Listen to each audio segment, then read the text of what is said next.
সোনালি শারদে শঙ্খধ্বনি বাজে জানায় তোমার আগমনী। প্রভাত আলোকে মঙ্গল সঙ্গীত বাজে তোমার জয়ধ্বনি।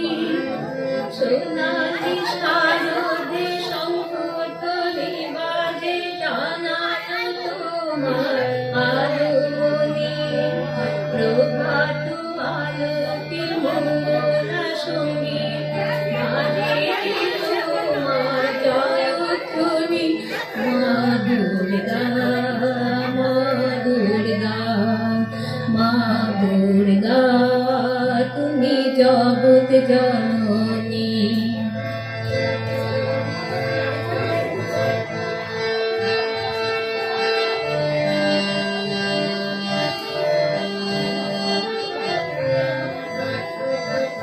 সোনালি শারদে শঙ্খধ্বনি বাজে জানালো তোমার আগমনী।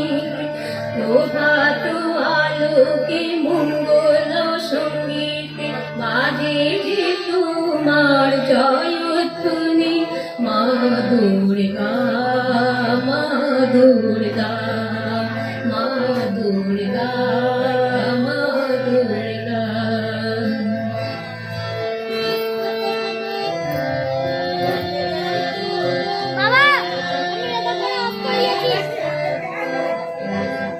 এসো মা দুর্গা বসো পথে, আরতি করবো আজ নিজের হাতে। এসো মা দুর্গা বসো পথে, আরতি করবো আজ নিজের হাতে। পুরা মনেরই বাসনা যে সবাই, তুমি যে শক্তির আধার জানি। মা দুর্গা মা দুর্গা মা দুর্গা তুমি জগৎ জননী। সোনালি শারদে শঙ্খধ্বনি বেজে জানালো তোমার আগমনী। প্রভাত আলোকে মঙ্গল সঙ্গীত বাজে তোমার জয়ধ্বনি।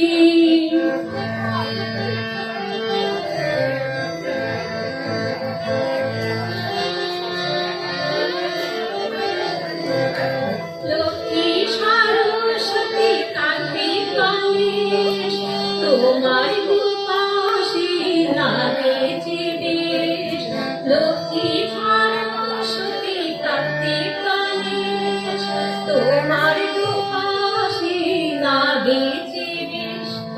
সন্তানের রক্ষা করো তুমি, বিপদ নাশিনী তাই তো জানি।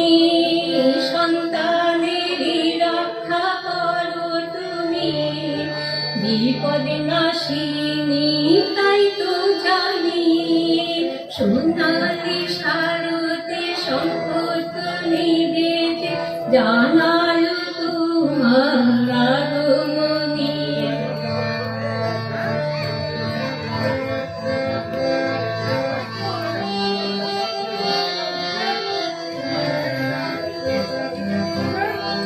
বিসর্জনের পালাইলে পরে বুকটা সবার ব্যথায় ভরে। বিসর্জনের পালাইলে পরে বুকটা সবার ব্যথায় ভরে। আসবে আবার এক বছর পরে, অপেক্ষায় থাকবে দুই নয়ন খানি। আসবে আবার এক বছর পরে, অপেক্ষায় থাকবে দুই নয়ন খানি। মা দুর্গা মা দুর্গা মা দুর্গা তুমি জগৎ জননী। সোনালি শারদে শঙ্খধ্বনি বেজে জানালো তোমার আগমনী।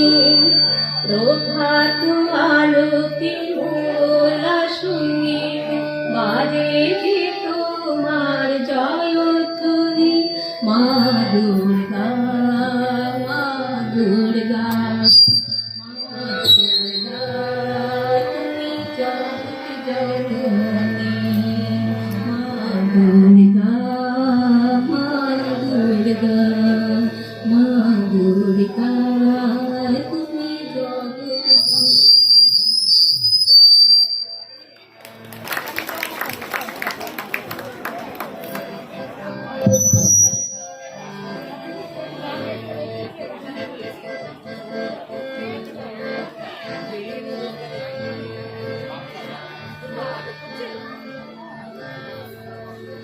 কালো জলে কুচলা তলে ডুবলো সনাতন আর সারানা কাল সারানা যে দর্শন কালো জলে কুচলা তলে ডুবলো সনাতন আর সারানা কাল সারানা যে দর্শন নদীর ধারে চাষি বধূ নিচে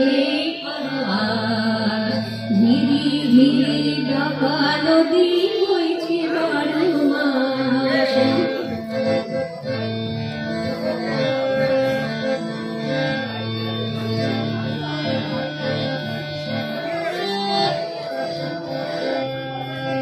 চিংড়ি মাছের ভিতর করা তাই ভাবছি নিজের হাতে ভাব ছেড়েছি ভাবলে হবে কি চিংড়ি মাছের ভিতরে করা তাই ভেবেছি নিজের হাতে ভাব ছেড়েছি ভাবলে হবে কি চালের চুলা লম্বা কোচা খুলে খুলে যায় দেখি স্বামীর বিবেচনা কার ঘরে সবাই চালের চুলা লম্বা কোচা খুলে খুলে যায় মেয়েদের বিবেচনা ঘরে সবাই কালো জলে কুচলা তলে ডুবলো সনাতনে আর সারানা কাল সারানা যে দর্শন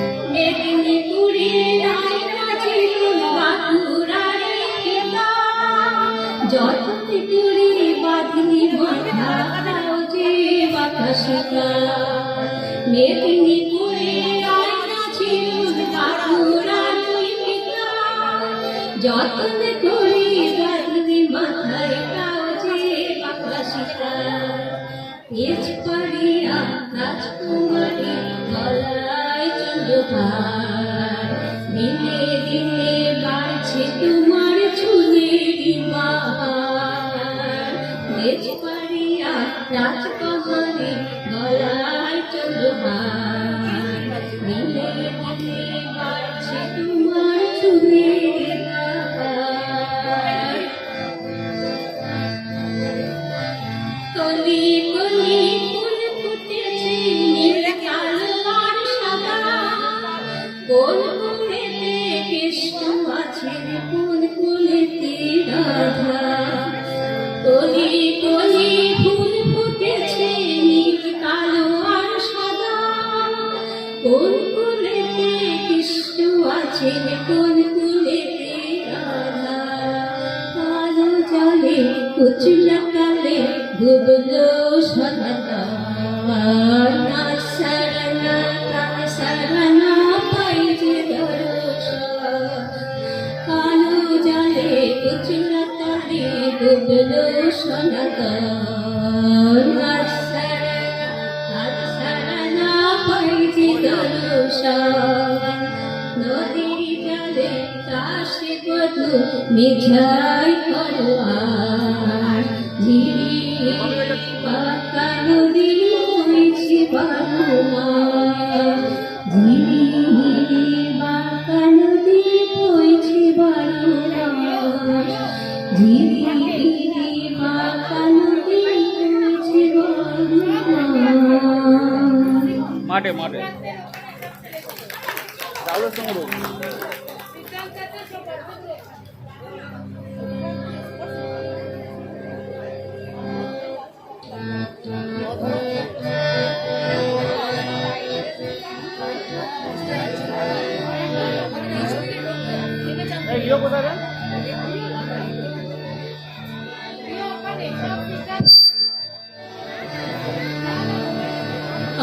মন চেয়েছে আমি হারিয়ে যাব আমি তোমার সাথে।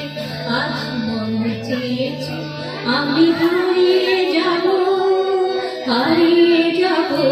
আমি তোমার সাথে। সেই অঙ্গীকারে রাখি পরিবেশে কিছু সময় রেখো তোমার হাতে। আজ মন চেয়েছে আমি হারিয়ে যাব আমি তোমার সাথে।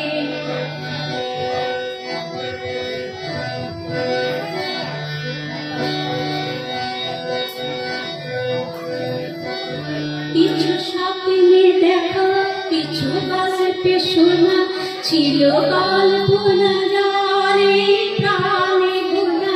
কিছু স্বপ্নে দেখা, কিছু গল্পে শোনা, ছিল কল্পনা জানে প্রাণে গোনা। যার দূরে আমার পাগল ছোঁয়া, নাম নিয়ে নয়ন পাতি। আর মন চেয়েছে আমি হারিয়ে যাব আমি তোমার সাথে।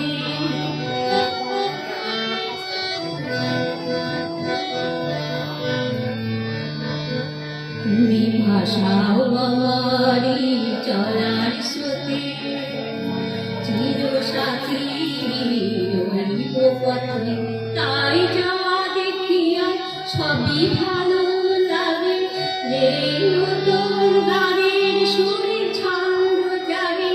তাই যা দেখি আর সবই ভালো লাগে, এই নতুন সুরে আর ছন্দ জাগে। এই দিন আলোর মতো সহজ হয়ে নাম নিয়ে নয়ন পাখি। আর মন চেয়েছে আমি হারিয়ে যাব আমি তোমার সাথে। সেই অঙ্গীকারে রাখি পরিবেশে কিছু সময় রেখো তোমার হাতে। আজ মন চেয়েছে আমি হারিয়ে যাব মন চেয়েছে আমি হারিয়ে যাব মন চেয়েছে আমি হারিয়ে যাব।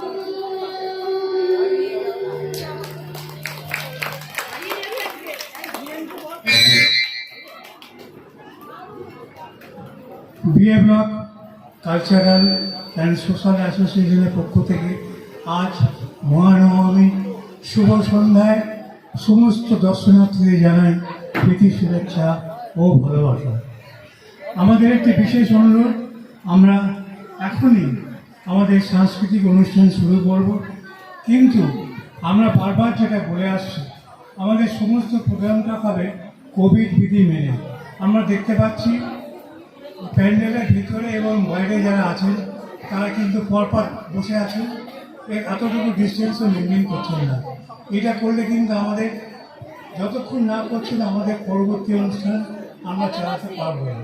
আপনাদের কাছে বিনীত অনুরোধ, আপনারা এই কোভিড বিধি মেনে সোশ্যাল ডিস্টেন্স মেনে আপনারা বসুন।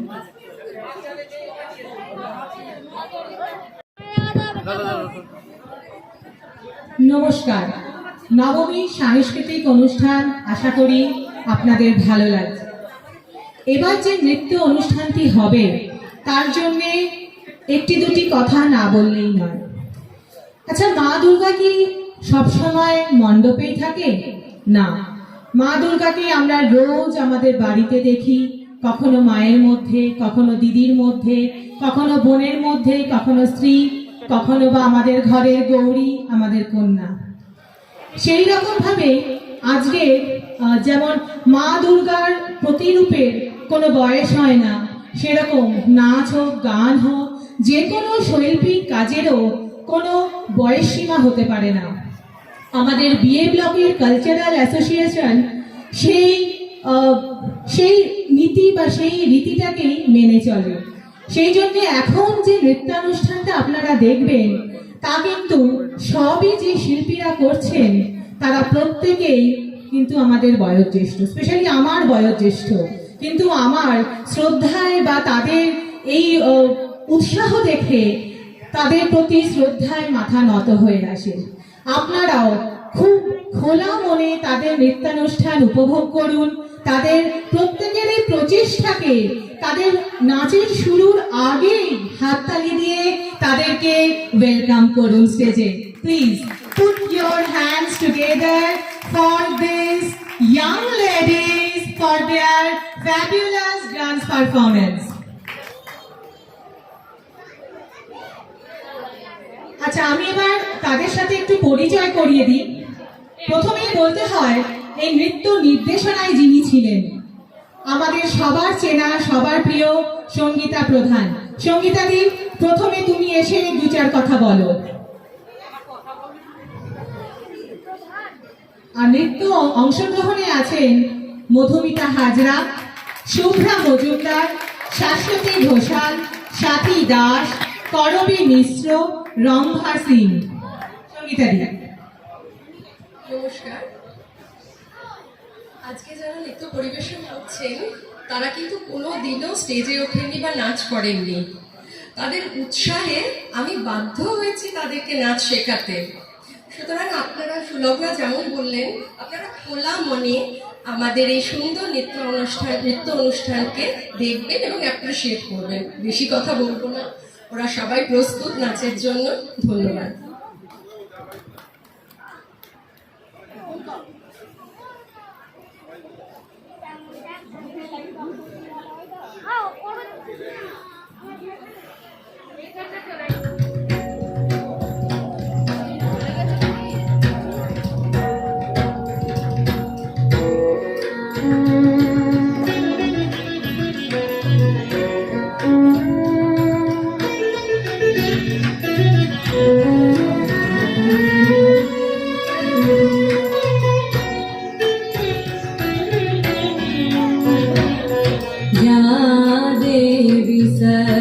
सर्वभूतेषु चेतनेऽभिधीयते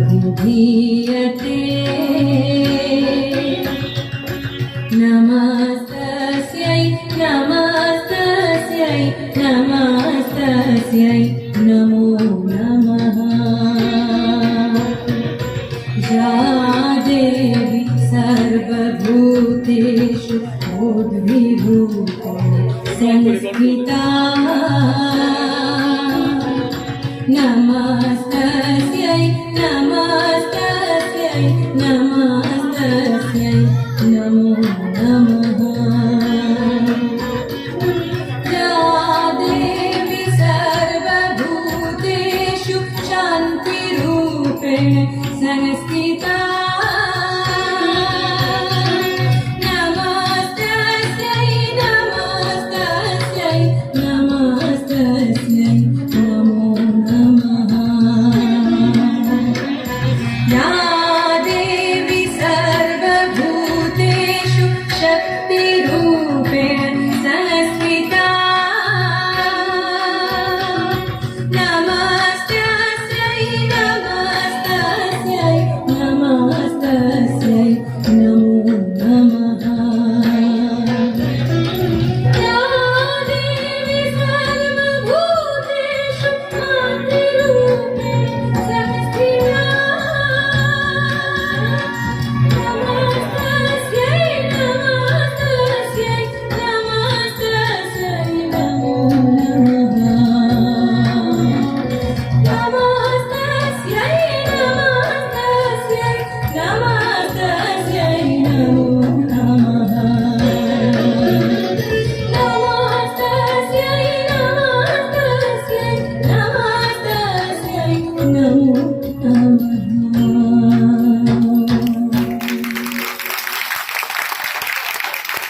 আপনাদের সবার ভালো লেগেছে। আমার তো ভক্তিতেই সত্যি হাত জোড় করে প্রণাম করতে ইচ্ছে করছিল। অসাধারণ হয়েছে, প্রত্যেকের নাচ সত্যি অসাধারণ হয়েছে এবং প্রত্যেকের মধ্যে সেই মা দুর্গার প্রতিবিম্ব দেখা যাচ্ছে। ধন্যবাদ।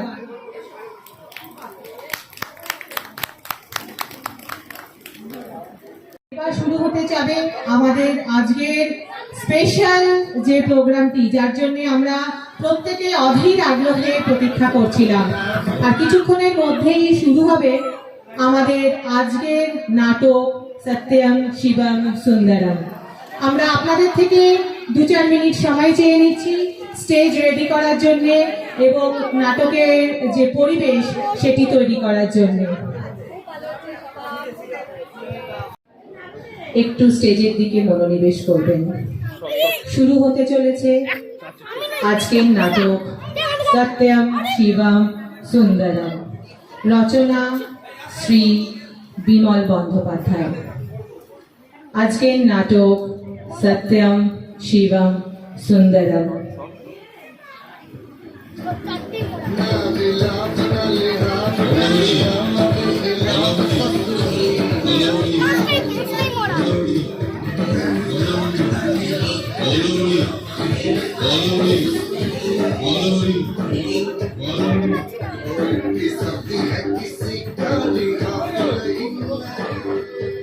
এলাকাবাসীদের জানানো হচ্ছে যে গত শিবরাত্রি উপলক্ষে এক বিরাট বিচিত্রানুষ্ঠানের আয়োজন করা হয়েছে। আপনারা সব দলে দলে যোগ দিন। আপনারা সবাই এসে আসন ভর্তি করুন। আমাদের অনুষ্ঠান আর কিছুক্ষণের মধ্যেই শুরু হবে। বম্বে থেকে অনেক বড় বড় শিল্পীরা আসছেন, তারা অনেক গান শোনাবেন আপনাদের।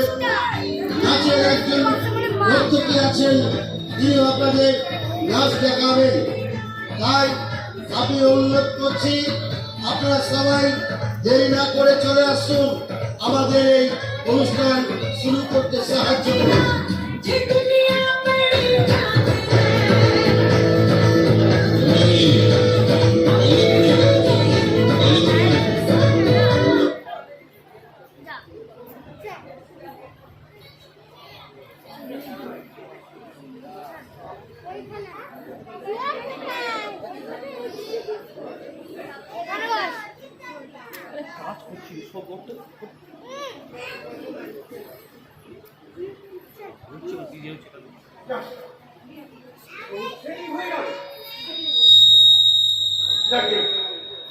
শুনুন, এই চারটে মরার মালিক যারা, তারা কি এখানে আছে? যদি থাকে তাহলে শুনে নিন, আর আপনাদের লাশ তুলতে সময় লাগবে। কারণ এই শ্মশানে যা কোনোদিন হয়নি আজ তাই হয়েছে, লোডশেডিং। আর কারেন্ট যে কখন আসবে তা মা ভগাই জানে। তাই বলছিলাম, আপনারা যে যেখানে বসে আছেন চুপ করে বসে থাকুন। কারেন্ট এসে গেলেই এক এক করে সব ঢুকে যাবে। আমি ততক্ষণে একটু ঘুরে আসি।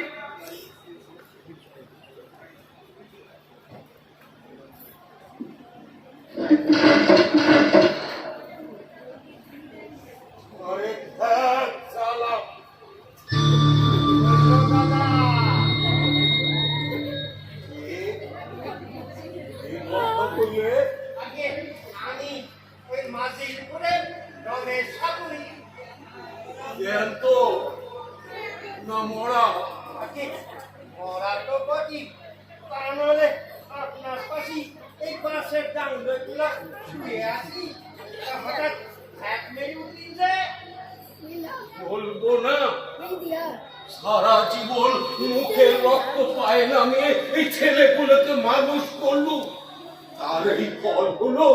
কি ফল হইল দাদা? আরে মশাই, জীবনে বড় একটা স্বাদ ছিল। মরণের পরে একটা বোম্বাই খাটে চেপে এসে তুলকি চালে এখানে আসতো।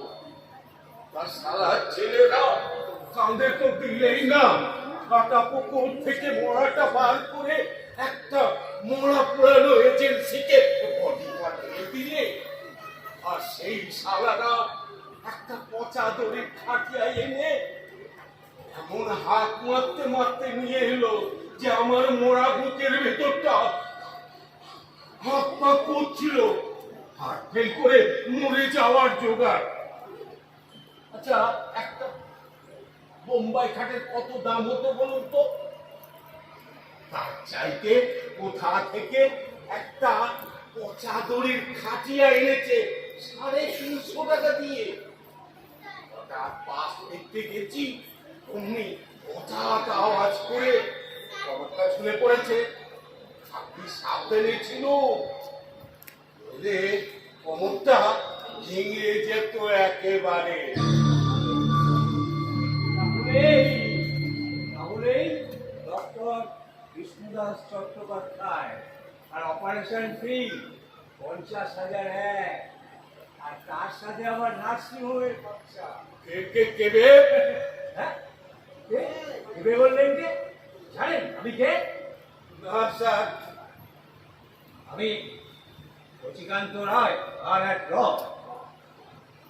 হ্যাঁ, কিছু মনে করবেন না স্যার, এই উদ্ধার করা অভ্যেস নেই তো, তাই চিনতে পারিনি। তাছাড়া এই শালার মুখটা এত খারাপ হয়ে গেছে, কি বলবো স্যার। দেখে তো ভদ্রলোকই মনে হচ্ছে, তাই মুখটা এত খারাপ হলো কি করে? আর বলবেন না স্যার, বিপদ নিত্য ছেলেরা ওই বেছে বেছে ওই রাস্তার ধারের ঘরটায় আমার জন্য বরাদ্দ করলে।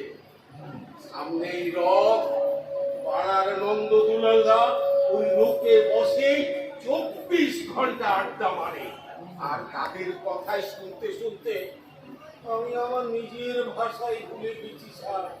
এর জন্য ছেলেদের কাছে কম থাকে। এই, আবার একটা বেরিয়ে গেল।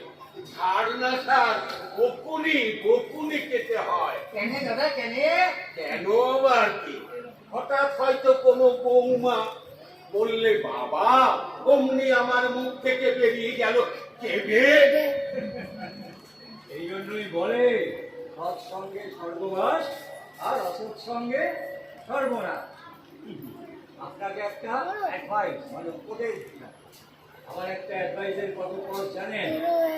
না স্যার, 50,000 মুড়ি নিয়ে, আর আপনাকে বিনা পয়সায় দিলাম। কেন বলুন? কেন স্যার, পরে বড় করে কাটবেন? কাটবো আর কি করে, হয়ে গেছি না। আর ইনকাম ট্যাক্স দেওয়ার জায়গা কোথায়? আর এর নাম তো শুনলাম রমেশ সাপুই। আপনার নামটা কি?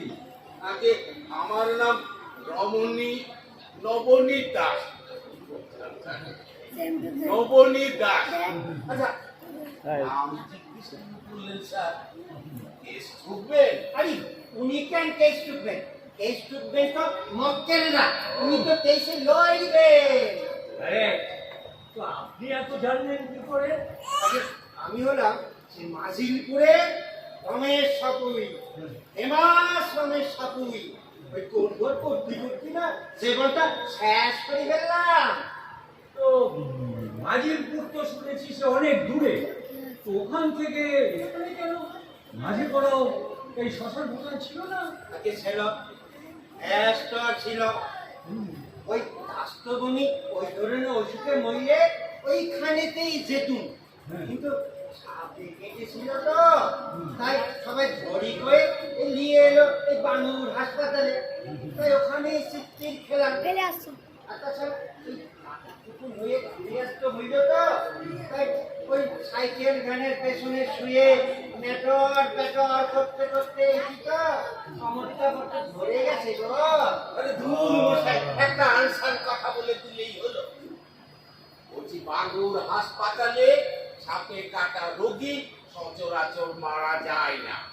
সত্যি কথা বলবো নবনীদা, হাসপাতালে কোনো দোষ ছিল না গো। দোষ ছিল গিয়ে বাঁধনে। পাথরে আজকে হ্যাঁ, বাঁধনে সাপ কেটেছিল তো আমার এই পায়ের বুড়ো আঙুলের ডগায় ছেলে এসে একটা বড় সড়ো বাঁধন দিয়ে দিলে গলায়। এ কি রে? দোষ ছাড়া সব কটা ভেবে হয়ে যাচ্ছে, আপনি কিছু মনে করবেন না স্যার। আরে না না, আপনার কথা কিছু ওই ভেবে আমি মনে করছি না। আমি ভাবছি এই সাপে কামড়ালো ভাই আর গলায় দিল বাঁধন। আপনি আর এই বেশি চিন্তা করবেন না ব্যারিস্টার সাহেব, পরে আবার এক্ষুনি সার্চ করে দেবেন, দরজায় পড়ে যাব। এই পকেটে দেখেন, পকেটে এক আদলাও নেই মাইরি। যা ঘটিছে অবিস্তারে সব বলতেছি।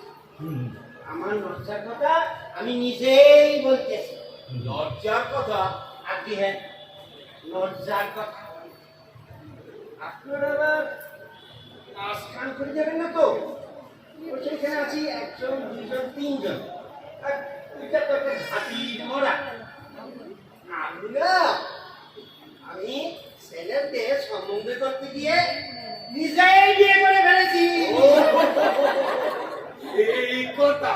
ও কিছু নয়, ও কিছু নয়, ওই রকম একটু আধটু এই পুরো বয়সে পদস্খলন হয়েই থাকে।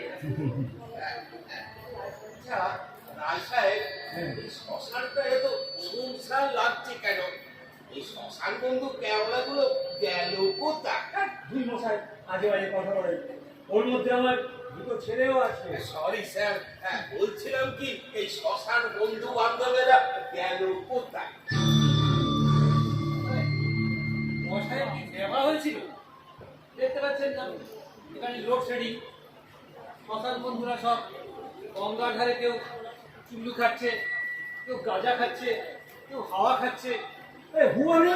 আপনি কে, কোথা থেকে বলেন? আমি রবীন গঙ্গোপাধ্যায়, কবি রবীন গঙ্গোপাধ্যায়। আমি ছিলাম ওই 1 নম্বর ছুঁয়ে, মুখেও পড়েছিলাম। সুইচ টিপেছে, সুইচগুলো সব পিট করে পড়তে আরম্ভ করেছে। হঠাৎ লোডশেডিং। ওখানে একটা অসহ্য পরিবেশ। ওইটুকু একটা লোহার খাঁচা একেবারে বন্ধ হয়ে গেল। তাই তো ভাবলাম যাই একটু হাওয়া খেয়ে নিই। আর তো পারবো না এই বসন্তের হাওয়া খেতে, আর তো দেখতে পাবো না ওই কৃষ্ণচূড়া রাধাচূড়ার রোগ। কালের কাজটাই তো ঢুকে পড়তে হবে আবার ওই লক্ষ্মীন্দরের লোহার বাসনে। এই কবি কবি রবীন গঙ্গোপাধ্যায় নামটা তো ছেড়ে চেনা লাগছে। আমার মেয়ে মানে কবিতার বই বই পড়তো, মনে হবে ওর কাছে শুনে। আচ্ছা কবি সাহেব, আপনি মারা গেলেন কিছু? শিল্পী রোগে। আমি জানি। আপনি জানেন? জানি মানে ওই রকের ছেলেদের কাছ থেকে শুনেছি। এই আটকাছাড়ের লাইনের লোকেরা কেউ মারা গেলে বলে ও তো শিল্পী রোগেই মারা গেছে। কি কবি ভাই, ঠিক বললুম? শিল্পী রোগে ওটা আবার কি হবে? শিল্পী রোগ কেন? কিন্তু সিমটমস গুলো কিরকম? ইংরেজিতে বলে সিরোসিস অফ লিভার, আর বাংলায় বলে লিভার পচে মরে যাওয়া, আর ওই খবরের কাগজের ভাষায় বলে পাকস্থলীতে রক্তক্ষরণ। সেই কখন থেকে ভাবতে বেরিয়ে পড়ে আছি, কিন্তু খবর নেব বলে আমি কবি ভদ্রলোকের সব গন্ডগোল করি। আপনি কে? আপনি কেন রে? আমি রুনু ব্যানার্জি, সাংবাদিক। এখানে কেন? ইন্টারভিউ স্যার, আপনাকে ইন্টারভিউ নেব বলে ভাবতে বেরিয়ে পড়েছিলাম। সে কি বে তুই সব কটা রেপে হয়ে যাচ্ছে। এই জ্যান্ত সাংবাদিক মোড়ার ইন্টারভিউ নেব বলে শ্মশানে এসে শুয়ে আছে। আমিও মরা, আমি জ্যান্ত নই স্যার। আসলে একটা বড় সড়ো মারামারি কভার করতে গিয়ে মস্তানদের হাতে মাথায় খেলাম এক ডান্ডা। সঙ্গে সঙ্গে শরীরটা ঠান্ডা হয়ে গেল। হাসপাতালে শুয়ে শেষ নিঃশ্বাস নেব। এডিটর সাহেব এসে বললেন, রুনু মারা যাচ্ছ, যাও ওখানে গিয়ে 4 জন বিখ্যাত ব্যক্তির দেখা পাবে। ওনারা কিভাবে মারা গেলেন পাঠিয়ে দিও। তাই তো তখন থেকে ঘাপটি মেরে পড়ে আছি। একটা স্কুপ হেডলাইনও পেয়ে গেছি। ছেলের বউ পছন্দ করতে গিয়ে নিজেই বিয়ে করে ফেললেন বাবা। কিন্তু মাইবার জুতো তো নেই, মাইবার বাড়ি শালা আমার কথা বলতেছে। হ্যাঁ, আমি করেছি। ছেলের বিয়ে সম্বন্ধ করতে গিয়ে নিজেই বিয়ে করেছি, কারণ বাপের বিয়ে করেছি। ওনাকে একটু খুলে বলতে বলুন না। ভুলিয়ে বলবো কি, ভুলিয়ে বলবো কি, আমি হইলাম পঞ্চায়েতি প্রধান রমেশ সাপু। আমার কথায় উঠে আর বসে। মাইন্ড ইউর ল্যাঙ্গুয়েজ, কেউ উঠে আর বসে না। হ্যাঁ, হ্যাঁ, আপনি মৃত। তখন উঠতো বসতো, আমি কি কাউরে ভয় পাই? ওকে শোনো, 20 বছর বয়সে বাপ আমার বিয়ে দিছে। 22-এ ছেলে হইল, নাম দিলাম বলরাম। 27-এ বউ মরলে, বাপ বললে আবার বিয়ে কর। আমি বললাম না। সেই থেকে বলরাম আর আমি আর বলরাম। 47-এ আমি এই বলরামের জন্য মেয়ে দেখতে গেলাম। তার কেন জানি আমার মনে হইল ওই মেয়ে বলরামের মা হওয়ার উপযুক্তি। বাস ব্যান্ড পার্টি বাজায়ে বাপের বেটার মতন ওই মেয়েরে ঘরে এনে তুললাম। ব্যাস, ব্যাস, ব্যাস। আর কিচ্ছু বলতে হবে না। আমার পরের হেডলাইনটাও কম্পোজ করা হয়ে গেছে। সৎ মায়ের সাথে ছেলের প্রণয়, বাবা মৃত।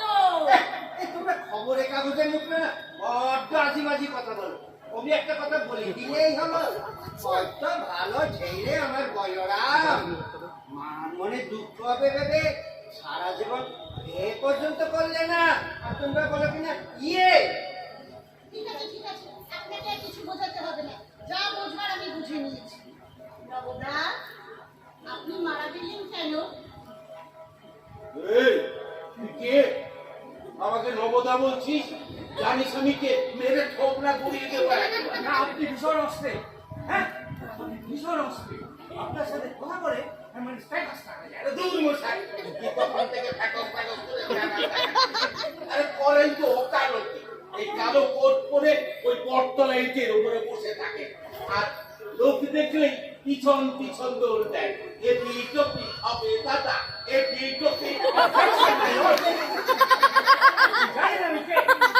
আমি শশীকান্ত রায়, ভারত ল, আমাকে করে কিনা হেপি নবে। কি? আমাকে তুমি জুতো মারবে? ভেবেছো আমার হাড় গোড় নেই বলে আমি মরে গেছি? জানো, এই ভাঙা কোমরে আমি তোমাকে ভরত নাট্য নাটে ছাড়তে পারি।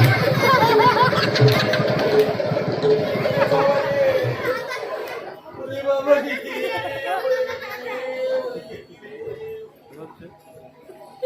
কি হইল দাদা?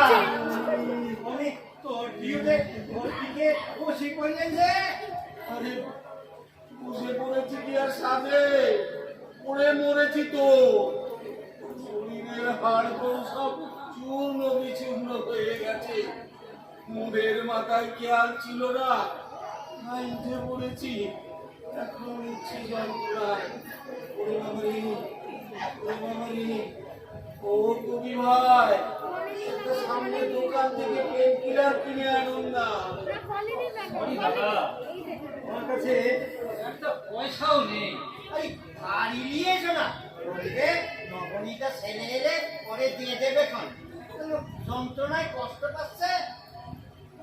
কি যে বলেন রমেশ বাবু, আজকাল জ্যান্ত বাপের দিনাই শোধ করে না, আর ও যাবে কিনা মরা বাপের ধার শোধ করতে। দাদা, দুটো ঝাঁকানি দিয়ে উঠে পড়ুন, দেখবেন সব ঠিক হয়ে গেছে। নবদা, ও নবদা, কি একটা প্রশ্ন করবো। কি প্রশ্ন? আপনি মারা গেলেন কেন? एक तुझे के लिए।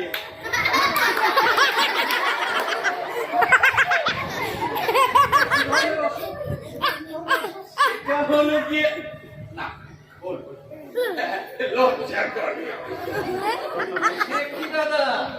এখানে আবার লজ্জা কিসে? আমরা তো সবাই দ্রৌপদীর বস্ত্রহরণের মতন লজ্জা নিবারণ করেই ওই চুল্লিতে ঢুকবো। তুমি তো বদন বিশুদ্ধ বাংলা বলে খালাস। আর ওই সাংবাদিকটা আমার পিছনে বংশদণ্ড দেবে না। আমি আমি আবার কি করবো? করনি, কিন্তু করবে। আমার এই গল্পটা শুনে তুমি তোমার খবরের কাগজে বেশ মুখরোচক করে ছাপাবে। আর সেই গল্পটা আমার নাতিরা, আমার ছেলেরা, আমার বৌমারা এবং সর্বোপরি আমার ওই পাশের বাড়ির লোকেরা পড়বে না। আমার লেখা গল্প আর ছাপবে না। আমি তো নিজেই আমার খবরের কাগজে পাসপোর্ট সাইজের ছবি দিয়ে obituary হয়ে গেছি। আমার লেখা খবর আর ছাপবে না। সাংবাদিকরা একটু ঘাটতি ভালোবাসে। মাইরি বলছো? আরে মাইরি কি, উনি তো কথা দিলেন। আরে উনি তো কথা দিলেন ওনার ভাষায়, আমার ভাষায়, মানে আমার রকের ভাষায় কথা দিতে হবে। মাইরি বলো। এরকম ভ্যাটামিন অ্যাটিটিউড। হ্যাঁ, আপনি আমার খুব কাটছেন। দাদা, ও দাদা, রাগ করিসে কেন? তাতে কি তোমার সুবিধে হয়? আমার কেচ্ছাটা শুনে নিজের কেচ্ছাটা একটু ওজন করে নেবে। না না না, সেসব কথা নয়। শান্তি সেইটি প্রধান হিসাবে অনেক কেসটার সমাধান করেছি তো, তাই একটা সাথ ছিল এই মরণের পরেও একটা একটা সমাধান করি যাবো। ও এই কথা। হ্যাঁ, তবে শোনো, ও ভাই কবি, একবার ঝাড়ি কষে দেখে এসে তো এদিক পানে আমার ছেলেরা, এই নাতিরা কেউ তাকিয়ে আছে কিনা। আরে দাদা, আমি তাদের চিনবো কি করে? আরে দেখলেই চিনবে। তারা ময়রার ছেলে, তাদের গায়ের রঙে চিনবে, পেটের সাইজে চিনবে। শালাদের গাধার মতো কান, এই শ্যামবাজারে বসে পিস পিছিয়ে কথা বললেও এই নিউ টাউনে বসে বিয়ে ব্লকের মাঠেও দেখা শুনতে পাবে। না দাদা, সেইরকম তো কাউকে দেখতে পাচ্ছি না, শুধু সেক্রেটারি সাহেবকে দেখা যাচ্ছে। ব্লগে শোনো, হঠাৎ শালা একদিন দুপুর বেলা ছেলেরা সব কাজে কমবে, নাতি নাতনিরা স্কুল কলেজে, আর বৌমারা তোরে কিল দিয়ে ঘুমোচ্ছে। আমি অমনি পুক করে একখানা টিকিট কেটে লেখে ঢুকে পড়লুম এক দুজে গেলিয়ে। ওটাই আমার কাল হলো। কেন? কেন বাবা? এই বসন্তের বাতাস বড় খারাপ দাদারা। বিকেলের ছাদে পাঁচেরি করি আর হিরোইনটা সেই রোদির কথা মনে পড়ে যায়। হু হু করে আগুনের বাতাস বয়, আর বুকের ভেতরটা আমার কারখানা আগুনের মতো হু হু করে চলে যায়। আর মনে হয় যদি সেই হিরোইনটাকে একবার পাই, তাহলে জীবনটাকে একেবারে ব্যাক গিয়ারে ফেলে 22-23-এ নামিয়ে ফেলে ওরা পাখি সন্দেশ করে ফেলি। মাথাটা আমার বিগড়ে গেল। রতিকে আমার চাই। তারপর বিকেলের ছাদে পাইচারি করি আর রতির কথা ভাবি। রতির কথা ভাবি আর পাইচারি করি। মধ্যে কোনো বৌমা এসে হয়তো বললো, বাবা অমনি আমার মুখ থেকে বেরিয়ে গেল, কেবে বাধা দেবেন না, বাধা দেবেন না। তারপর আপন নবনীদা, তারপর বিকেলের ছাদে পাইচারি করি আর রতির কথা ভাবি। হঠাৎ পাশের বাড়ির ছাদি তাকিয়ে দেখি রতি এক্সাক্ট আমার রুটি পাশের বাড়ির চাঁদে ভাড়া এসেছে। দেখি সেই রুটি আমার দিকে তাকিয়ে মুচকি মুচকি হাসছে। আমিও একগাল হেসে রিপ্লাই দিলাম। সে কি দাদা, ওই কোকলা গেলেই? আরে ধুর, তখন তো আমার দুপাটি ছিল। এই ঘাটে আসবার আগে আমার হেড বাড়ি এই বড় ছেলের কাছ থেকে এই দুপাটি বাঁধানো দাঁত যে রেখেছে, শোকেসে সন্দেশের পাশে সাজিয়ে রাখবে। চাকরি চাকরি বাজি বাজি কথা হয়ে যাচ্ছে। আসল কেসে কি হইলো দাদা? তারপর এই করতে করতে ক্রমে ক্রমে আলাপ যখন উঠলো জমে, তারপর প্রথম 3 দিন এই পক্ষের ফিকাশি ও পক্ষের পক্ষ। চতুর্থ দিনে শুনিয়ে শুনে গান ছাড়ল। বললাম না দাদা, আমি তোমায় বড় ভালোবাসি। আরে দূর, ওটা কেন গাইতে যাব? তখন আমি কমল হাসান হয়ে গেছি না। দাদা কোন গানটা গাইলে?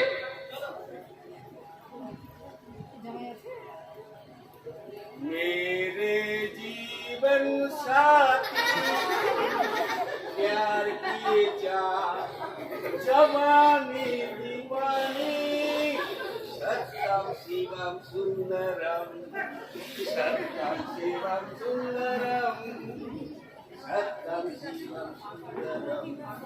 মারফাটের লোকদের আগে একদম সহ্য করতে পারি না। বাধা দেবেন না, বাধা দেবেন না। বেশ জমি উঠেছে। তারপর নবনীতা, তারপর হঠাৎ একদিন পাশের বাড়ির লতি আমার ছাদের দিকে ঝুঁকে বলল, দাদু বুঝি একটু যে গেলিয়ে দেখেছে। আমি মনে মনে বলল, দাদু কি গো, আমি তো তোমার দামাল হিরো কমল। তুমি যে আমার বুকের মধ্যে সনপাতির নিগুণের হাত অঙ্গনে করে তুলেছিল কি? আমি মনে মনে বললুম, হ্যাঁ, 3 বার। 3 বার? আরে ধুর মূর্খ, একবার দেখেই আমার যা অবস্থা, যেন কেউ হামাম দিস্তে দিয়ে খোয়াখির ভাঙছে। তারপর এই করতে করতে ক্রমে ক্রমে আলাপ যখন উঠলো জমে, সহ্য করা যায় না। ও সহ্য করতে পারে না। আমি যদি তোমার মক্কেল হতাম তখন তখন কি করতে? হ্যাঁ, তখন কি করতে? তখন সহ্য করতো। তখন তো ফিস দিতে। 2 পয়সা ফিস দিলে সতীকান্ত একেবারে সতীকান্ত হয়ে যেতে। ব্যারিস্টার সাহেব, প্লিজ আমার ইন্টারভিউ গুলো শেষ করতে দিন, না হলে যে আমার মরণোত্তর ইনক্রিমেন্টটাও আটকে যাবে। তারপর নবনীতা, তারপর হঠাৎ একদিন আমার রতি আমার ছাদের আলসের দিকে ঝুঁকে বললে, তোমার সেই চিন্তার কথা মনে আছে যেখানে কমল হাসতে হাসতে অজ্ঞান হয়ে গেল? আমি বললাম হ্যাঁ। তখন সে বলল, তুমি অমন ভাবে নাচতে পারো? আমি বললাম হ্যাঁ। তখন সে গরম তেলে সিঙ্গারা ছাড়ার মতো চুরপুড় চুরপুড় করে বললে, নাচো তো দেখি। এমনি বলে না, সোহাগ চাঁদ বদনি ধনি নাচো তো দেখি বললেন। কিন্তু চুপ করেন তো, বেশ জমেছে। তারপর নবনীতা, তারপর আমি নাচতে শুরু করলাম। ছাদের আলসের ধারে গিয়ে নাচতে শুরু করলাম। হিম তেরে কেটে তাক, হিম তেরে কেটে তেরে কেটে তাক।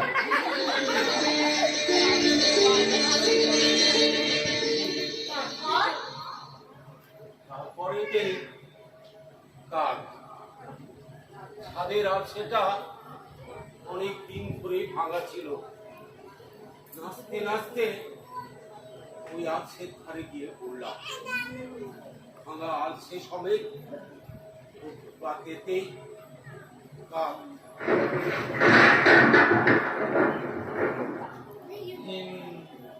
তেরে কেটে কাক। তারপরে কি কাটা পুকুর হয়ে এখানে? হ্যাঁ, আচ্ছা কবি বাবু, আপনি কিভাবে মারা গেলেন? আরে ও কি বলবে? আমি আমার রকের ছেলেদের কাছ থেকে শুনেছি ও বেটা বদ্ধ মাতার ছিল, মদ খেয়ে মরেছে। হ্যাঁ, আপনি ঠিকই বলেছেন, আমি মদ খেয়েই মরেছি, কিন্তু আমার শেষ কবিতাটা লিখেই আমি মরেছি। আমি তো মাতাল কবি, চারিদিকে আমার বদনাম, কিন্তু আমার শেষ কবিতাটা যা আমি তামাম হিন্দুস্থানের বাবা মায়েরা যারা তাদের ছেলেদের বিয়ে দিতে যাচ্ছেন তাদের উদ্দেশ্যে লিখেছিলাম, সেটা ছাপা হয়নি। শুনবেন শুনবেন আপনারা আমার সেই শেষ কবিতাটা? শোনাই যাক না, কি বলেন দাদারা? বেশ একটা অন্য ধরনের জিনিস হবে। শ্মশানে পদ্ম পাখির আসো। আমার কোনো আপত্তি নেই। আমারও আপত্তি নেই। আমার শেষ কবিতাটার নাম আমি এক বোতল বিয়ার খেতে চেয়েছিলাম। দূর খেতে চাইবার আর জিনিস পেলেন না। এই শেষে নবনীত আছে তাল ভরা সন্দেশ ছেড়ে বিয়ার। দাদা চুপ করুন, শুরু করুন কবি। আমি এক বোতল বিয়ার খেতে চেয়েছিলাম, তাই বাজার থেকে কিনে আনলাম ঠান্ডা এক বোতল বিয়ার। আয়েশ করে বসে গ্লাসে ঢেলে চুমুক দিতে যাব, হঠাৎ কেন জানি আমার মনে হলো যেদিন খবরের কাগজে দেখবো না দেশের কোনো না কোনো কোণে কোনো না কোনো মেয়ে ছাদ থেকে লাফিয়ে পড়ে কিংবা কাপড়ে আগুন লাগিয়ে পুড়ে মরেছে, তাদের বাবা পণ দিতে পারেনি বলে আমি সেই দিন খাবো বিয়ার। কিন্তু এমনই আমার পুরা কপাল, প্রতিদিনই খবরের কাগজ খুলি আর দেখি আজ বাংলায়, কাল দিল্লিতে, পরশু পাঞ্জাবে, দেশের কোনো না কোনো জায়গায় কোনো না কোনো মেয়ে, টাটকা সিঁদুর লাগানো কোনো মেয়ে আত্মহত্যা করেছে অথবা তাকে হত্যা করা হয়েছে শ্বশুর বাড়ি নামক দানবের খিদে মেটেনি বলে। কিন্তু আমার বোনেরা আমার কথা শুনলো না। আমি তাদের বললাম, তোমরা কি একটা দিনও রেহাই দিতে পারো না যেদিন তোমাদের এই তৃষ্ণার্ত দাদা এক বোতল বিয়ার খেতে পারে? কিন্তু না, তারা প্রতিদিনই কাগজের খবর হয়ে বেরোতে লাগলো, আমার আর বিয়ার খাওয়া হয় না।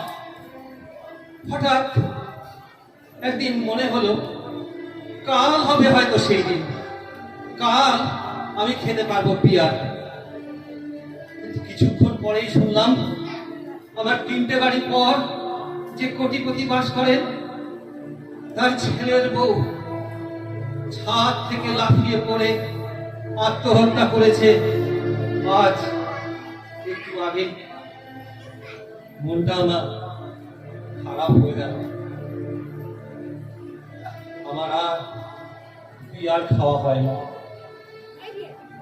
পরদিন সকালবেলা খারাপ মন নিয়েই চলেছি বাজারে, হঠাৎ রাস্তায় সেই কোটিপতির সঙ্গে দেখা। মুখটা চেনা ছিল। সেদিন চেঁচিয়ে আলাপ করলেন, কি খবর, কেমন আছেন, ভালো? না, ভালো নয় আমার উত্তর।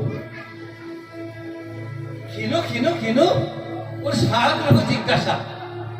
আমি তখন তাকে আমার বিয়ার খাওয়ার ইচ্ছাটা আর না খেতে পাওয়ার কারণটা সবিস্তারে বললাম।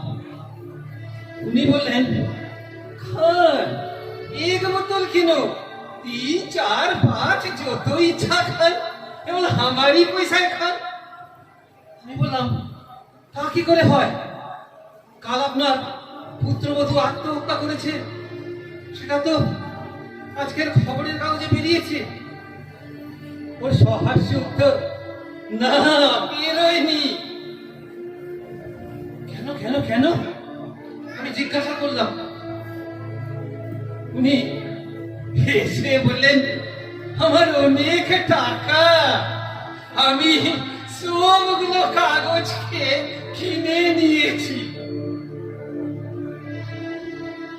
এবং সত্যি তাই, আমি বাড়ি গিয়ে সমস্ত কাগজগুলোকে তন্ন তন্ন করে খুঁজলাম, কিন্তু কোথাও সেই ছোট্ট খবরটা দেখতে পেলাম না। মনে মনে মনে মনে খুব খুশি হলাম। আমি কিনে আনলাম ঠান্ডা এক বোতল বিয়ার, গ্লাসে ঢেলে আয়েশ করে চুমুক দিতে যাব, হঠাৎ সেই সোনালি পানীয়ের মধ্যে একটা নিষ্পাপ ফুলের মতন মুখ, সে মুখ চোখ ভরা জল নিয়ে আমায় যেন বলছে, দাদা আজ যেন নাই খেলে, অন্তত আমার জন্যে। আমি আমি গ্লাসটা সরিয়ে রাখলাম। আমার আর বিয়ার খাওয়া হলো না। কিন্তু বিশ্বাস করুন, আমি সত্যি এক বোতল বিয়ার খেতে চেয়েছিলাম।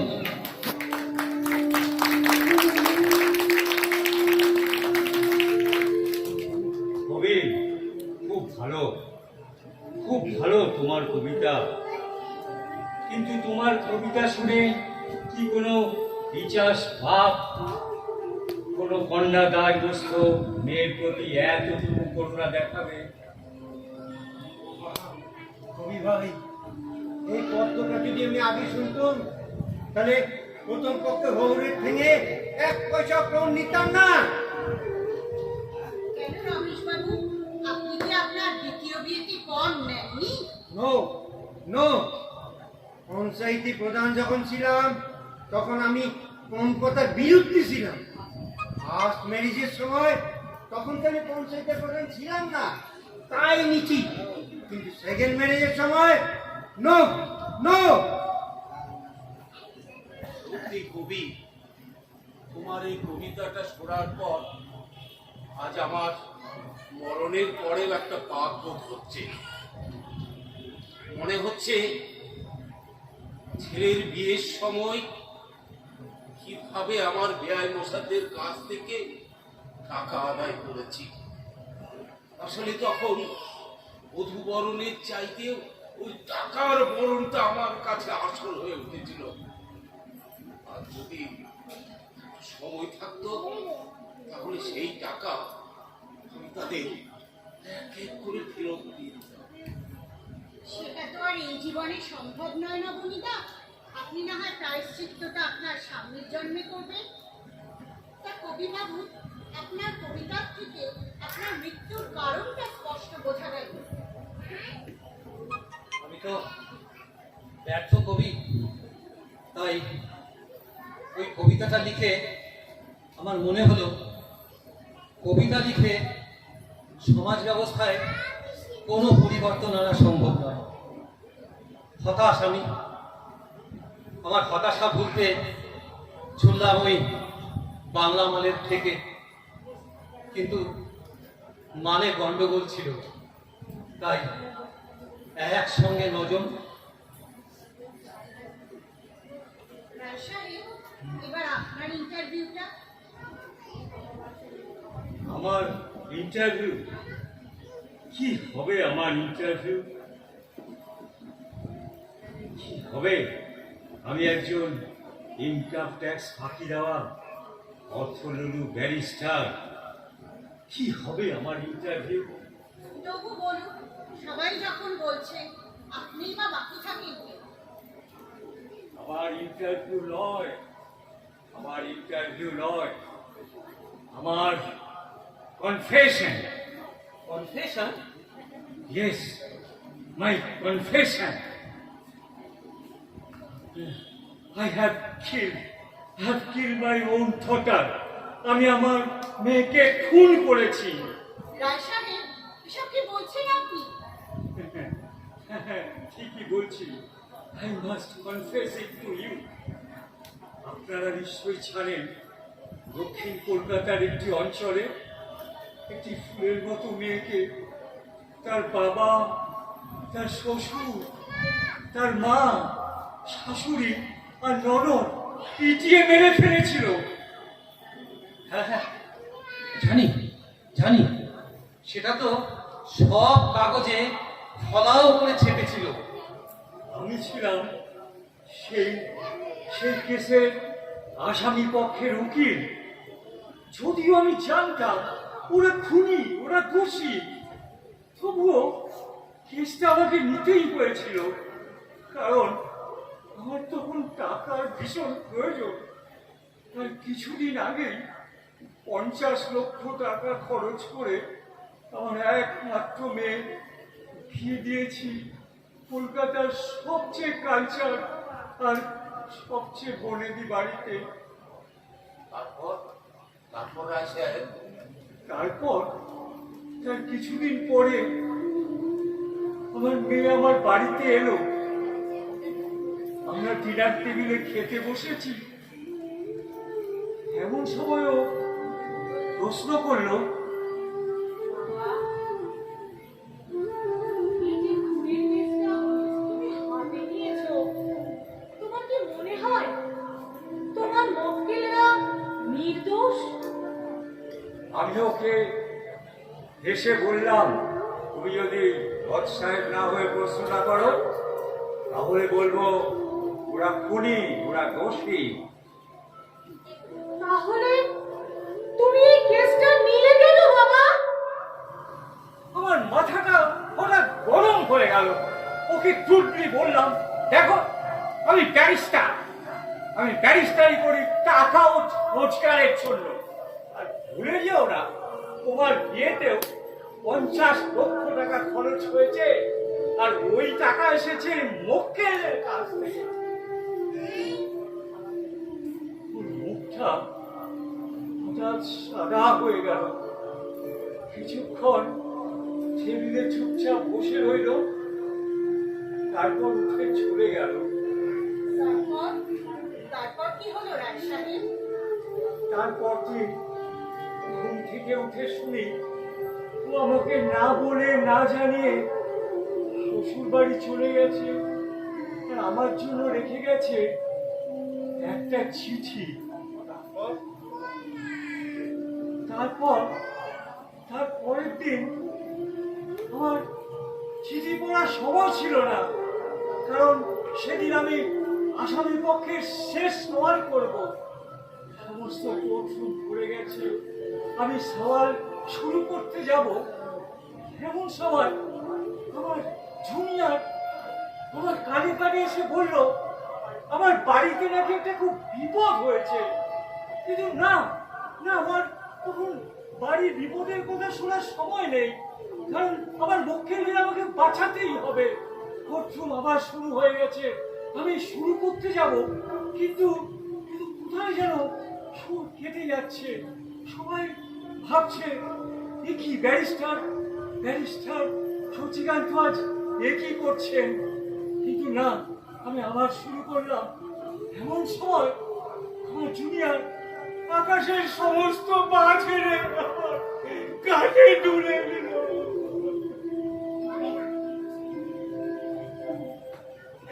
ওরা বলল আমার মেয়ে আগুন লাগিয়ে আত্মহত্যা করেছে।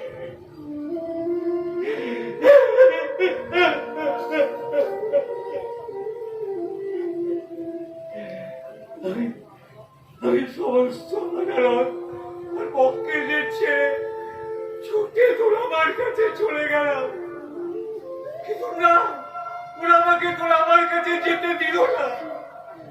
আমি কাছের ভেতর দিয়ে দেখলাম আমার গোলামা কালো কয়লার মতো মুখটা করে সাদা চাদরের দেহটা দেখে পাথরের মতো শুইতে আছে। ও এখন আমার দিকে দেখলো না পর্যন্ত।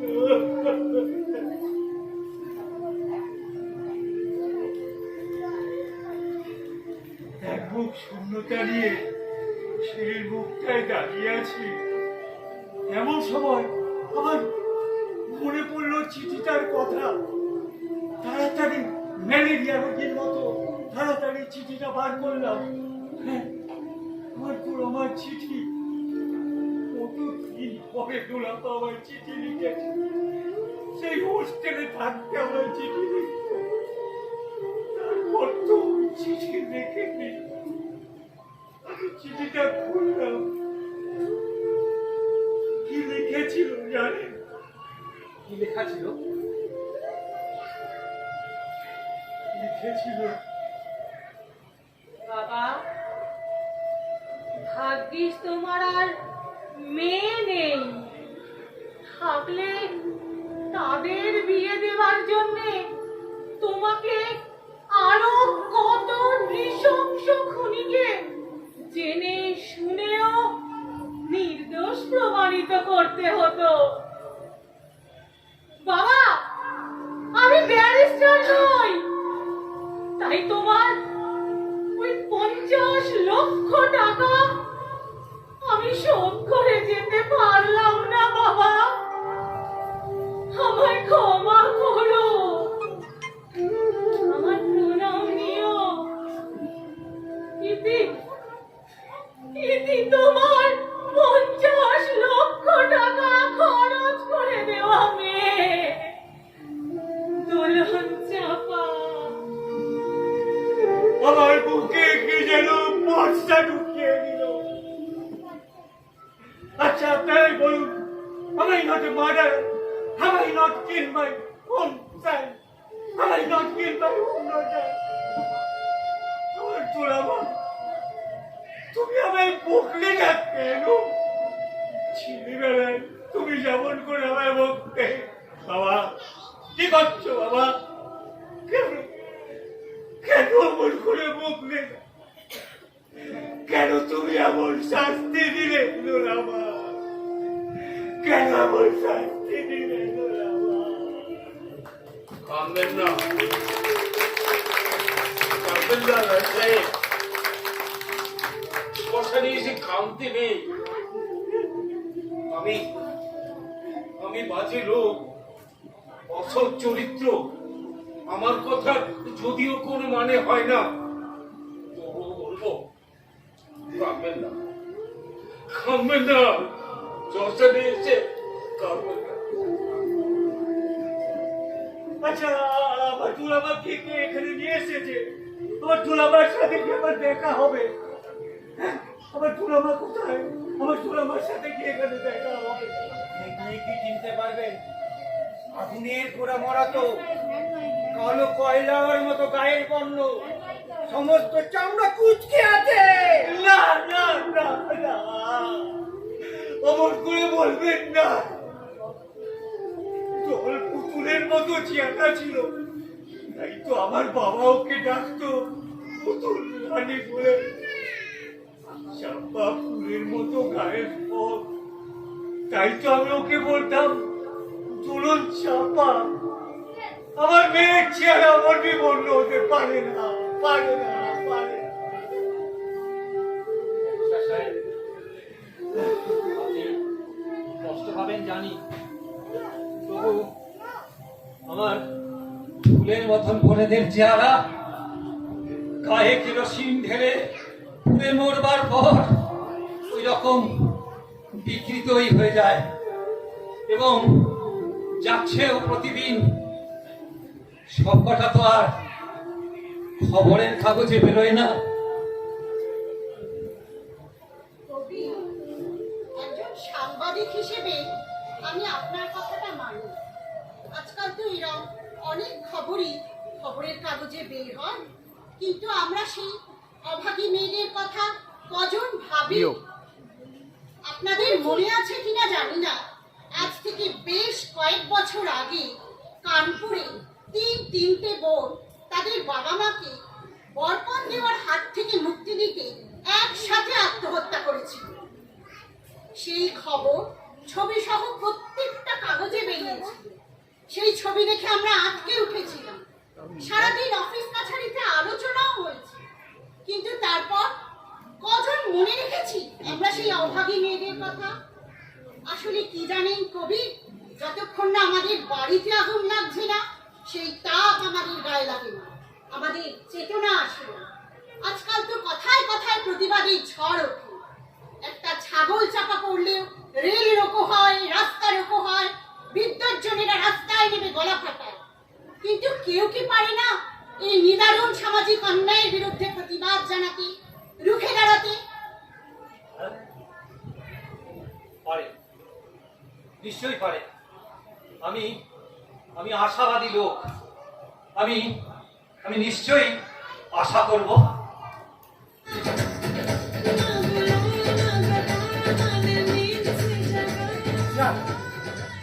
এসে গেল, শেষ জমি উঠেছিল আজকাটা, সব শেষ। যাই গিয়ে শুয়ে পড়ি গিয়ে। আমার জন্য কত নম্বর ছিল? হ্যাঁ, তিন নম্বর। যাই, আমিও আমার নিজের জায়গায় গিয়ে শুয়ে পড়ে গে। তবে যাওয়ার আগে সেই গানটা একবার শেষ গিয়ে যায়। मेरे जीवन साथी प्यार किए जा, जवानी दीवानी सत्तम जीवन सुंदरम, सत्तम जीवन सुंदरम।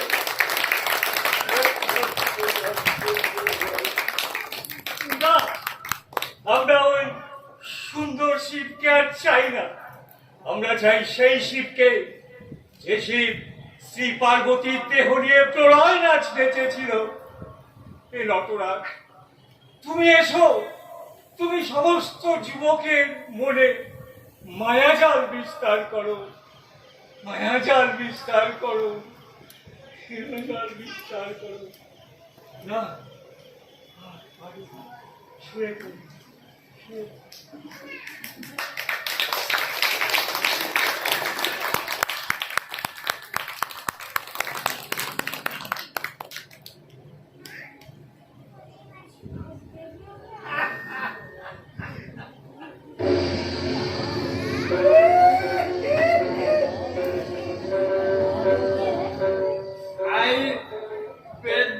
নেশা করি, সারাদিন হাতে কোনো কাজ ছিল না তো, তাই পেট ভরে নেশা করেছি। নেশা চড়তেই হঠাৎ তাকিয়ে দেখি শিবরাত্রির পুজোর পরের দিন বাবার যে মূর্তিটাকে গঙ্গায় ভাসিয়ে দিয়েছিল, সেই মূর্তি শালা হাঁটু জলে দাঁড়িয়ে আমার দিকে না ট্যাপ ট্যাপ করে তাকিয়ে আছে। বাবাকে ঠেলে ওই কোমর জলে নামিয়ে দিয়ে ওই নামাবার আগে হঠাৎ কি খেয়াল হলো বাবার ওই বাগিচার আর এই জটা মটা গুলো নিজেই পরে ফেলছে। ওই নেশার খেয়াল তো, কিন্তু তারপরেই হলো মুশকিল। ওই নিজেকে কেমন যেন বাবা বাবা লাগে, মানে ওই শিব ঠাকুর লাগছে। এই জমের জীবনে যত কোটি সধবা মেয়েদের, মাথায় চওড়া সিঁদুরওয়ালা মেয়েদের, ওদের কথা মনে পড়ে যাচ্ছে। সবাইকে কেমন যেন পার্বতী বলে মনে হচ্ছে। না না না, ওই পার্বতীদের আমি আর পড়াতে পারবো না। ওই কচি সধবা মেয়েদের, মাথায় সিঁদুর দেওয়া মেয়েদের আমি আর পড়াতে পারবো না, পারবো না, পারবো না।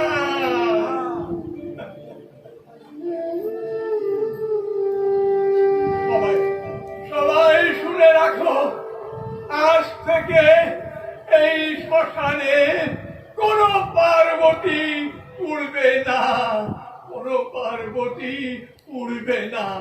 না না না, শুধু এই শ্মশানে কেন, আজ থেকে কোনো শ্মশানে কোনো পার্বতী উড়বে না, উড়বে না, উড়বে না। না না আর না।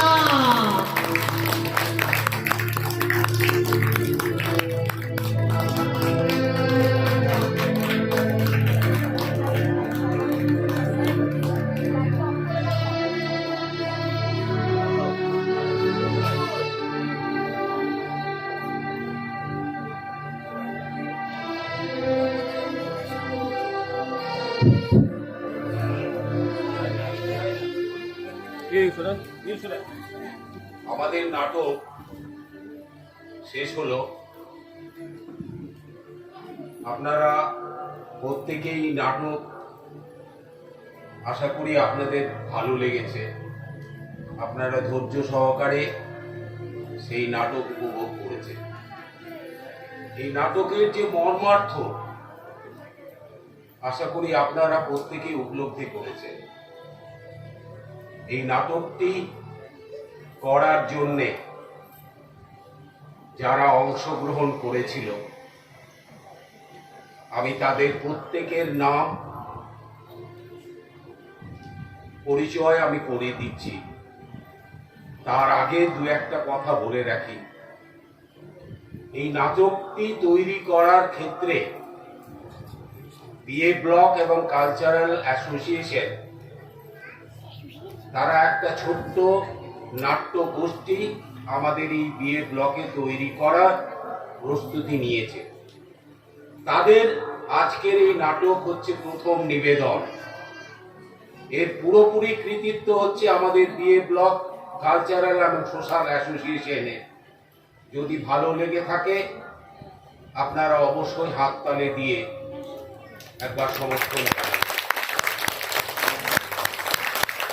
এই নাটকটিতে যারা অংশগ্রহণ করেছিল তাদের সম্বন্ধে দু একটা কথা আমি বলি। যে খুব অল্প পরিসরের মধ্যে আমরা এই নাটকটা রিহার্সেল করার সুযোগ পেয়েছি। আমাদের মধ্যে যারা অংশগ্রহণ করেছেন তারা প্রত্যেকেই সরকারি দপ্তরে উচ্চ পদে আসীন আছে। নিজের দায়িত্বকে উপযুক্ত মর্যাদা দিয়েও এই জায়গাটাতে এসে তারা রিহার্সেল করেছেন। আমি মনে করি তাদের এই যে মানসিকতা, এই যে ডিভোশন নাটকের প্রতি, তার জন্যে তাদের কাছে বিএ ব্লক কৃতজ্ঞ। আমাদের মধ্যে একজন শিল্পী ছিলেন, তার নাম হচ্ছে সমর রায়, যে সাংবাদিক। তিনি হঠাৎ করে অসুস্থ হয়ে যাওয়ার জন্যে অংশগ্রহণ করতে পারেনি। কিন্তু যাকে আমরা পেয়েছি এই সাংবাদিক হিসাবে, তার কথা দু চারবার না বললে পরে সত্যি খুব খারাপ লাগে আর কি। যে অতি অল্প সময়ের মধ্যে এই আমাদের সাংবাদিক, তিনি তার নিজের যে ক্যারেক্টার, সেই ক্যারেক্টারটাকে উনি আপনাদের সামনে উপস্থাপন করার সুযোগ পেয়েছেন। আমি চলে আসি আমাদের রমেশ সাপোয়ের ক্ষেত্রে। আমাদের আশিস দেবরায়, তিনি বিএ ব্লকের একজন অধিবাসী। এই অল্প সময়ের মধ্যে এইখানে এসে তিনি অংশগ্রহণ করেছেন। আমাদের আশিস কুমার মুখার্জি, তিনি কবি। তার সম্বন্ধে সত্যি আপনাদের কাছে আর দ্বিতীয়বার বলার কিছু থাকে না, আপনারা অনেকভাবেই তাকে চেনেন। আমাদের মধ্যে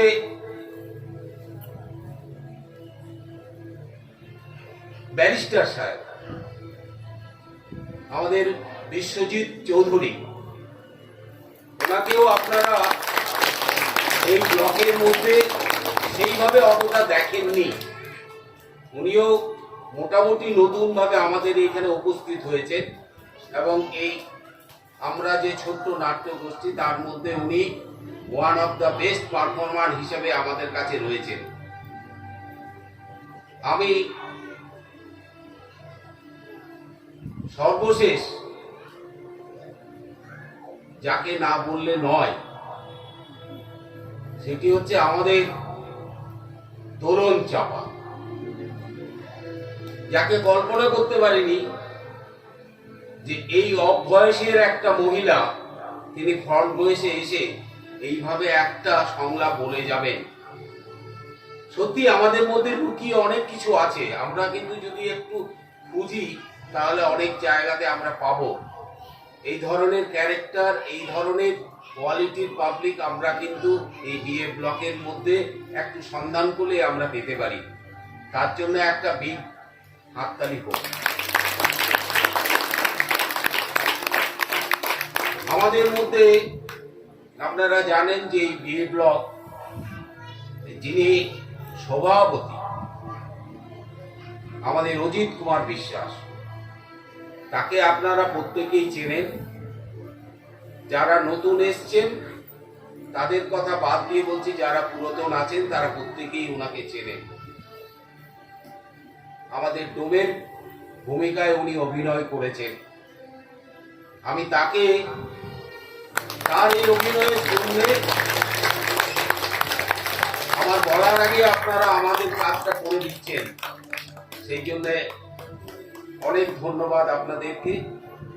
আপনারা ঝুম্পার কথা তো আমি অনেক আগেই বললাম যে সাংবাদিক আমাদের, তার জন্য ওর জন্য একটা বিল হাততালি হোক। আমি অজিতদার কাছে যাওয়ার আগে আরো দুটো কথা একটু বলে রাখি যে এই যে নাটকটি করার ক্ষেত্রে যে লোকগুলো আমাদেরকে অত্যন্তভাবে সাহায্য করেছেন তাদের মধ্যে হচ্ছে আমাদের মিউজিক দিয়েছেন রানা দাস, আমাদের ইলেকট্রিক এবং এই সাউন্ডের ব্যাপারে যে সাহায্য করেছে সে সুজিত, আমি ওর টাইটেলটা জানি না। আমাদের এই যে মেকআপ, সেটি আমাদেরই আবাসের মানে এই বিএ ব্লকেরই একজন খুদে মেয়ে আর কি, সে আমাদের করেছে। তার নাম হলো চিত্ররেখা কর্মকার, আমারই মেয়ে। আমি অজিতদাকে দু চারটা কথা বলার জন্য আমি অনুরোধ করছি। আজকে নাটক দেখে আপনাদের ভালো লেগেছে, এটা আপনাদের হাততালি দেখি আমরা বুঝতে পারছি।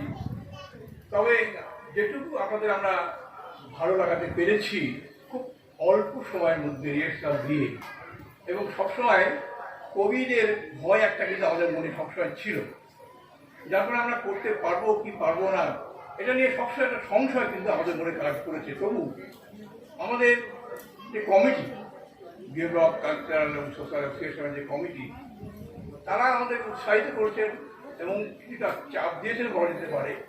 নাটক একটা আমাদের করতে হবে, আমরা রেডি করব, তেমন খারাপ পরিস্থিতি না হলে নাটক হবে। তো সেইটা উপরে তাদের উৎসাহ, তাদের চাপ, এর উপরে ভরসা করেই সেই চাপের উপরে আমরা একটা উৎসাহ নিই। আমাদের মধ্যে আপনারা সবাই ছিলেন আনন্দ কর্মকার, তার যে উৎসাহ, প্রথম উৎসাহ এবং নিরলস যে প্রচেষ্টা, তারই ফল করে তার নির্দেশনা এই নাটকটা আমরা যে মন্তব্য করতে পেরেছি। এবং আমরা অনেকের মধ্যেই যে পরিচয়টা হলো, আর একজন অনেক কাজ, প্রচুর কাজ তাকে পাওয়াই যায় না, অথচ এমন সময় মনে হয় তাকে না হয়তো কালচারাল অ্যাসোসিয়েশনটাই উঠে যাবো, এটা মনে হয়। তো যাই হোক, আমি ওকে বকাবকিও করি, কিন্তু খুব একটা এগোতে পারিনি, কাজ খুব একটা হয় না। তো মাঝে মাঝে ভালো ভালো কথা বলে, সায়ও দেয়, পরে আবার কেন যেন আবার সেই এক জায়গায়। যাই হোক, তো আমরা কিছুদিনের মধ্যেই সে দাঁড়িয়ে কিছুটা চাপ মুক্ত হবে এবং বিএ ব্লকে কালচারাল অ্যাসোসিয়েশনে আরও কিছু সময় দিতে পারবে। তিনি আর কেউ নন, সর্বরী সাহা, আমাদের সবার এবং সঙ্গীতা প্রধান পাশাপাশি বসে আছে দুজনেই একটু মানে দুষ্টু মিষ্টি আর কি, দুষ্টু মিষ্টি। এই দুষ্টু মিষ্টিতে নিয়ে পাওয়া যায় না, মাঝে মাঝে খুব খারাপ লাগে, আবার ওদের না চলেও না। তো সেই জন্যে এদের কিন্তু মানে এমন মানে দেখেছি, এদের নিয়ে আমি নাটক করেছি এদের সঙ্গে। তো এর মধ্যে একটা কোয়ালিটি আছে, কিন্তু এদের একটা আড়স্য আছে। এই আড়স্যটা যদি কাটিয়ে উঠতে পারে তাহলে আমাদের এই অ্যাসোসিয়েশনকে বা নিউ প্ল্যান পার্টিকে ওরা অনেক দিতে পারে। যাই হোক, আমরা 3 দিন এত কোভিড বিধি মেনে 3 দিনের যে সাংস্কৃতিক অনুষ্ঠান আমরা এখানে করলাম, তো আমরা মনে করি অন্তত সাকসেসফুলি আমরা করতে পেরেছি। সবসময় ভয় ছিল, অনেকের পুলিশের ভয়ও দেখিয়েছে, আমি শুনেছি যে পুলিশ এসে ধরে নিয়ে যাবে, সেদিকে পুলিশ এসে সব তছনছ করে দেবে, এই ব্যাপার শোনা গেছে। তো সেগুলোকেও মাথায় রেখে আমরা কিন্তু উৎসাহ নিয়ে, সাহস নিয়ে এগিয়ে এসে এতটুকু আমরা করতে পেরেছি। কিন্তু আমাদের সবচেয়ে বড় আশা আপনারা নিউ টাউনবাসী, যে আপনারা আমাদের সঙ্গে আছেন। আমরা যদি কোনো বিপদে পড়ি আপনারা আমাদের পাশে থাকবেন। আমরা যদি কোনো উৎসাহ বা কোনো আনন্দদায়ক করে করতে পারি, আপনারা সেই আনন্দে সামিল হবেন, আমাদের আনন্দ দেবেন, আপনারা নিজের আনন্দ পাবেন। এই দুটি কথা বলে আমি আমাদের 3 দিনের যে সাংস্কৃতিক অনুষ্ঠান আজকে সমাপ্তি দিন, সকলকে শুভেচ্ছা জানিয়ে আমার বক্তব্য শেষ করছি।